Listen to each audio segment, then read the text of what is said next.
தனிப்பெரும் கருணை அருட்பெரும் ஜோதி எல்லா உயிர்களும் இன்புற்று வாழ்க. வள்ளல் மலரடி வாழ்க வாழ்க. திருச்சிற்றம்பலம். உலகெல்லாம் போற்ற ஒளிவடிவாக விளங்கும் அருட்பெருஞ்சி ஆண்டவரின் திருவருளையும் அவரின் பரிபூரண அருளை பெற்ற சர்க்குரு சிதம்பர ராமலிங்க சுவாமிகளின் குருவருளையும் மனமொழிமையால் போற்றி பணிகின்றேன் தயவுடன். இவ்வுலகத்தில் மனித பிறப்பு பெற்றுக்கொண்டவர்கள் இப்பிறப்பினால் அடையத்தக்க ஆன்மலாபத்தை காலமுள்ள போது அறிந்து அடைய வேண்டும். ஆன்மலாபம் என்பது எவ்வித ஆதாரம் இல்லாத ஏழைகள் பசியை போக்கித்தான் பெற வேண்டும். இது சர்க்குரு வாக்கு, அருட்பெருஞ்சுதி இறைவனின் வாக்கு. நாம் செய்த செயலின் நுழைவாக இன்ப துன்ப அனுபவங்கள் யாவும் வந்து கொண்டே உள்ளது. அப்படி வருகின்ற துன்பம் யாவும் பொறுத்து எல்லா உயிரும் இன்பமாக வாழ எண்ணினாலே எல்லாம் செயல்கூடும். ஆன்ம விசாரத்த அழுங்கல் என்ற தலைப்பில் 8வது பாடலில் பெருமான், தொழுதலாம் வல்ல கடவுளே நின்னை துதித்தலேன், தூய்மை உண்டறியேன், கழுதலாம் அணையேன், இழுதலாம் உணவில் கலந்து உண்ண கருதிய கருத்தேன், பழுதலாம் புரிந்து புலிதலாம் கழுத்த பாவியேன், தீமைகள் சிறிதும் எழுதலாம் படித்தென்றன மிக உடையேன், எண்ணினும் காத்தருள் எனையே என இப்பாடலை பதிவு செய்கின்றார்கள். கழுது என்றால் மனமானது. மனமானது எப்பொழுதும் ஏதாவது எண்ணிக்கொண்டே இருக்கும். எண்ணம் என்பது 80 கோடி. அது தினமும் நிமிடமும் நினைக்கும் தொழிலை மறக்கவில்லை என்பார். மேலும் ஆன்மா பிறந்தது முதல் தன் கவனக்குறைவால் இறக்கும் வரை முன்வினை காரணமாக 26 வயதில் உயிர் பெறுகிறது. இந்த உடலிலிருந்து பிரிந்த உயிர் தன் காலம் முடியும் வரை மேலேயும் போகாமல் கீழேயும் போகாமல் ஆவியாக சுற்றி திரியுது என்பார்கள். இந்த ஆவியில் நல்ல ஆவியும் உள்ளது, கெட்ட ஆவியும் உள்ளது. இதுதான் பேய் என்பார்கள் சான்றோர்கள். ஆனால் பெருநெறி சார்ந்தவர்கள் 21 இந்திரிய ஒழுக்கம் கடைபிடித்து அறிவு கருவிகள் 5ம் தூய்மை பெற்று கரணதமாகிய மனதை பசித்த ஏழைகளின் பசியை போக்கி செயல்பட்டு கரணமாகிய மனத்தை புருவமத்தியாகிய சிற்சபையில் நிறுத்த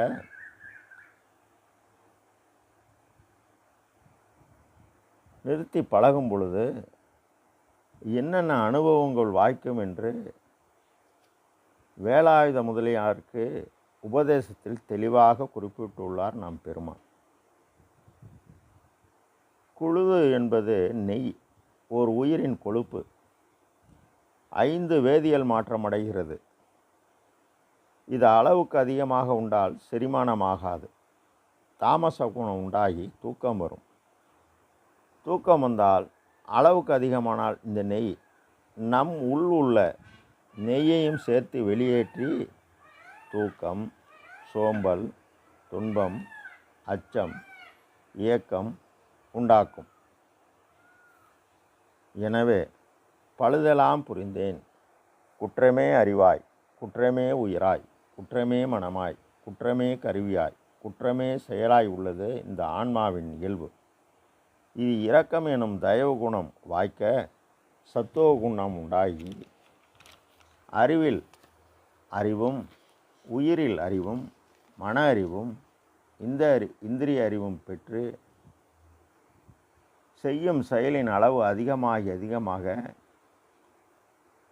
ஏன் இந்த வீண் பொழுதை நாம் கழிக்கப் போகிறோம்? பிற உயிருக்கு உபகாரம் செய்து உருவமத்தில் மனதை நிறுத்தி உயிர்களால் தயவு கொண்டு மேலேறும் வீதியில் பயணிப்போம். தீமைகள் சிறிதும் எழுதலாம். இரண்டாவது பாடலில் அறம் எது என கூறிவிட்டார். அறமறிந்தால் மரம் ஏன் நமக்கு வரப்போகிறது? தீமைகள் பற்றி எழுத வல்லவர் இயற்கை உண்மை உணர்ந்த திருவள்ளுவ கடவுளார் உரைக்கக்கூடிய குற்றங்களை அறம் சார்ந்து ஜீயதவு புரிந்ததலினால் குற்றம் நீங்கி நாம் பாடுபடுவோம். தூய்மை ஒன்றறியேன். நாம் எப்பொழுதும் உண்மை பேச வேண்டும். கடவுளார் வாய்மை எனப்படுது யாதெதின் யாதொன்றும் தீமை இல்லா சொல் என்பார். அப்படி நாம் செயல்படும் பொழுது மனத்துக்கண் மாசு நீங்கி தூய்மை பெறுவோம். நின்னை துதித்திலேன். நம் முன்னோர்கள் வழிபட்ட தலைமுறையாக குலதெய்வம், காது குத்துவது, மொட்டையடிப்பது, உயிர் பலி கொடுப்பது, அசைவ உணவு உண்பது. மேலும் இல்லாத தெய்வங்களை இருப்பதாக ஐவர் கூறியுள்ளனர். பிரம்மா, விஷ்ணு, ருத்ரன், மகேஸ்வரன், சதாசிவன். ஆன்மா ஒளியறிவு, அதாவது சூரியன், சந்திரன் மன அறிவு, காற்றின் இயக்கம் என ஏழைகள் என இவ்வாறு கடவுள்களை கற்பனையாக உருவாக்கியுள்ளனர். கடவுள் இயற்கை உண்மையை தன் அகத்தில் கடவுளின் இயற்கை உண்மையை தன் அகத்தில் யோக ஆணத்தில் கண்டு கூறியவர் கடவுளார். கடவுளார் கூறும் நூல் தெய்வ நூல், திருக்குறள், திருமந்திரம், திருவாசகம், திருவாய்மொழி இவைகளெல்லாம் படித்து இதனுடைய உண்மைத்தன்மையை புரிந்து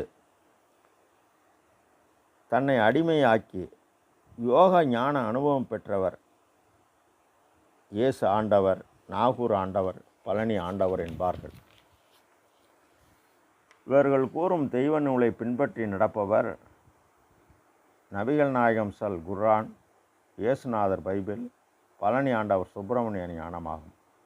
இறைவன் ஒருவனே, அவன் அருட்பெருஞ்சுதி ஆண்டவர்.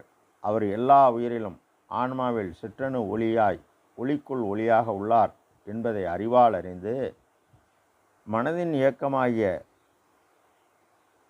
இயக்கத்தை செயல்பாட்டாக்கி எல்லா உயிரும் இன்பமாக வாழ நம்மால் முடிந்தவரை உபகாரம் செய்தால் நாம் எந்த சாமியை கும்பிடுவது, எப்படி கும்பிடுவது, ஏன் கும்பிடணும், அதன் பயன் என்ன என்பதை எளிதாக புரிய முடியும். இல்லை என்றால் புரிய முடியாது. காரணம், இவ்வுலகில் தெய்வங்கள் பலபல என்று சிந்தை செய்வாரும், சேர்கதி பலபல என்று செப்புகின்றாரும், பொய் வந்த கலை பல புகன்றிடுவாரும், பொய்ச்சமய ஆதியை மெச்சுகின்றாரும், மெய் வந்த திருவருள் விளக்கம் ஒன்றிலர், அவருக்கு அருளறிவு அறிவீர் என்று பெருமான் ஒரு பாடலிலே பகருகிறார். மேலும் காவிரி கங்கையிலே பலமுறை மூழ்கியும் கணக்கற்ற திருக்கோயில்கள் கால்தேய சுற்றியும் வெங்கொடிய நோன்பேற்று உடலை வருத்தியும் வேதங்கள் கூறுகின்ற யாகங்கள் பல செய்தும் வேதியர்கையில் பணத்தை அள்ளி தந்தும் பங்கமிலா வேதியர்கையில் பணத்தை அள்ளி தந்தும் தங்கள் உயிர் மோட்சியத்தை அடையுமா என்றால் தயவிலார் சத்தியமாய் முத்தியை அடையமாட்டார் எனவும் நடராஜபதி மாலையிலே இந்த மதங்களெல்லாம் என்ன செய்கின்றது என்று பேருற்ற உலகில் ஒரு சமய மத நெறியலாம் பேய் பிடிப்புற்று பிச்சு பிழை விளையாட்டென உணர்ந்திடாது உயிர்கள் பல பேதமுற்று அங்கும் இங்கும் இறந்து வீண் போயினர். இனியும் வீண் போகாதபடி நீ விரைந்தே புனிதமுறு சுத்த சன்மார்க்க நெறி காட்டி மெய்ப்பொருளினை உணர்த்தி எல்லாம் ஏறுற்ற சுகநிலை அடைந்திட புரிதி நீ என் பிள்ளை ஆதலாலே இவ்வேளை புரிய என்று இட்டனம் மனதில் வேறென்ற நிற்க என்ற குருவே நீருற்ற ஒளிய நெருப்பே நெருப்பினுள் நிறைந்து இருளகற்றும் ஒளியே நிற்குணானந்த பரணாந்த வரைவோங்கும் நீதி நடராஜ பதியே எனவும். மேலும் சர்க்குருமணி மாலையிலே பன்னெறி சமயங்கள் மதங்கள் என்றிடுமோர் பவநெறி இதுவரை பரவியதனால் செந்நெறி அறிந்திலர் இறந்திறந்து லோகோர் சிறிய இருள் அடைந்தனர் ஆதலின் இனி நீ புன்னெறி தவிர்த்தொரு பொதுநெறி எனும் வான் புத்தமுது அருள்கின்ற சுத்த சன்மார்க்க தன்னெறி செடுத்துக என்ற என் அரசே தனிநடராஜ என் சர்க்குரு மணியே என பெருமான் தெளிவாக கூறுகிறார். எனவே அருட்பெருஞ்சோதியை அறிவது அவ்வளவு எளிதல்ல. நம்மை அவர் ஏற்றுக்கொள்ள வேண்டும். கூடும் கருணை திருக்குறிப்பை இற்றை பொழுதே குறிப்பித்து வாடும் சிறியன் வாட்டமெல்லாம் போக்கி வாழ்வைத்திடல் வேண்டும். பாடும் புகழோய் நினையல்லால் பரவெளியில் துணை வேறில்லை. அவ்வாறு உள்ளதனால் நாம் எப்பொழுதும் எமக்கு எவ்வளவு துன்பம் வந்தாலும் அதை பொறுக்கும் தன்மையுடன் பொறுமையாக நாம் செய்த செயலுக்கு தகுந்தால் போல் அறத்திற்கு தகுந்தால் போல் நமக்கு வாழ்க்கை அமைந்துள்ளது. இப்பொழுது நாம் அருட்பெருஞ்சோதி ஆண்டவர் அருட்பிரகாசர் வழியாக கூறிய நாம் ஜீவகாருண்ய ஒழுக்கமே நமது வழிபாடாக்கி நமது தரத்துக்கு தக்கவாறு நம்மால் என்ன முடியுமோ அதை பிற உயிர்கள் துன்பத்தை போக்க நாம் பாடுபடும் பொழுது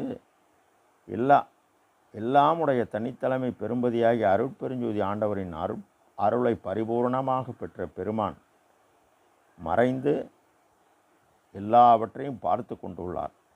நாம் படும் துன்பம் யாவும் அவர் அறிவார். நம் துன்பம் நாம் செயல்படுவதற்கு தக்கவாறு அவர் தயவினால் நமக்கு எல்லா வளமும் கொடுப்பார். நாம் மேலேறுவோம். எந்த துன்பத்திற்கும் ஆளாக மாட்டோம். மனக்குறை நீக்கினல் வாழ்வழித்தென்று நமக்கு உறவாக இருப்பார். எங்குரு தீமையும் நம்மை தொடரா வகை கங்குலும் பகலும் காவல் செய்வார் என உறுதி கூறி பெருமான் இப்பாடல்களையெல்லாம் வலியுறுத்துகிறார். நாம் மேலேறுவோம். அருட்பெரும் ஜோதி அருட்பெரும் ஜோதி தனிப்பெரும் கருணை அருட்பெரும் ஜோதி எல்லா உயிர்களும் இன்புற்று வாழ்க. கொல்லாவிரதம் குவளையமலாம் உண்டு நல்லோர் நைத்த நலம் பெறுக. எல்லோரும் வாழ்க சேர்ந்து. திரு அருட்பிரகாச சர்க்குருநாதர் திருவடிகளே அபயம் அபயம் அபயம் அபயம் அபயம். திருச்சிற்றம்பலம்.